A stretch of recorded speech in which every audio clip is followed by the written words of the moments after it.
அழகான ஆத்தங்கரையை ரசிச்சுக்கிட்டே நான் சொல்கிற கதையையும் கேளுங்க. தஞ்சாவூர் பக்கத்தில் இருக்கிற சின்ன கிராமத்தில் ராமன் வேலுன்னு ரெண்டு பேர் வாழ்ந்துட்டு வந்தாங்க. ராமன் அந்த ஊர் மக்கள் எல்லாம் ரொம்ப நல்லவன்னு சொல்லுவாங்க. அவன் வாழ்க்கை தினமும் ஒரே மாதிரி போகும். இப்பவும் சிரிச்ச முகமாக இருப்பார். தங்கிட்ட பேசுகிறவங்க கிட்ட கனிவாக பேசுவார். கோயிலுக்கு வர்றவங்களுக்கெல்லாம் உதவி செய்வார். எல்லார்கிட்டையும் அக்கறையாக பேசுவார். அவன் மீது கிராமத்து மக்களுக்கு முழு நம்பிக்கை இருந்துச்சு. ஆனால் வேலு வேற மாதிரி. ஒரு நாள் பார்த்தா பாட்டிக்கு தண்ணி குடிச்சு ஹெல்ப் பண்ணிட்டு இருப்பாரு. அடுத்த நாள் சந்தையில யார்கிட்டயாவது சண்டை போட்டுட்டு இருப்பாரு. சில நாட்கள் ஏரிக்கரைகள்ல அமைதியா உட்கார்ந்துருப்பாரு. எப்போ என்ன பேசுவாரு, என்ன செய்வாரு அப்படின்னு அவரை யாருனாலையும் கணிக்க முடியாது. அவனை பார்த்து மக்கள் சொன்னாங்க, அவன் சரியானவன் இல்லை, அவனுக்கு ஒழுக்கமே இல்லை அப்படின்னு.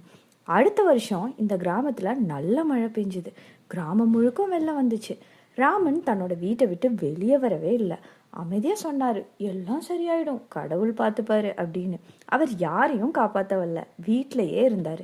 ஆனால் வேலு வெள்ளத்துக்குள்ளே குதிச்சாரு. மக்களை காப்பாற்ற முயற்சி பண்ணார். அவருக்கு அதில் நிறைய காயம் ஆச்சு, டயர்டாச்சு. கதவெல்லாம் உடச்சிட்டு போய் மக்களை காப்பாற்றினாரு. குழந்தைகளை தோளில் தூக்கிட்டு நடந்தார். வெள்ளம் அடைஞ்சிச்சு, நிலைமையும் சரியாச்சு. கிராம மக்கள் எல்லாம் ராமனை பார்த்தாங்க. திரும்பவும் அதே சிரிப்பு, அதே பேச்சு. கோயிலுக்கு வர மக்களுக்கு அதே உதவி. எந்த மாற்றமும் இல்லை. வேலுவை பார்த்தாங்க. மக்கள் அவன்கிட்ட கருணை, கோபம், பாசம் எல்லாமே சேர்ந்து இருக்கிறதா உணர்ந்தாங்க.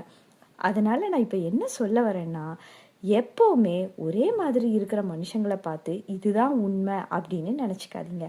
ஏன்னா அது ஒரு முகமூடியாக கூட இருக்கலாம். அதிகாரத்தில் இருக்கப்போ இழப்பு வந்தா, கஷ்டம் வந்தா, அப்போதான் ஒரு மனுஷனோட உண்மையான முகம் தெரிய வரும்.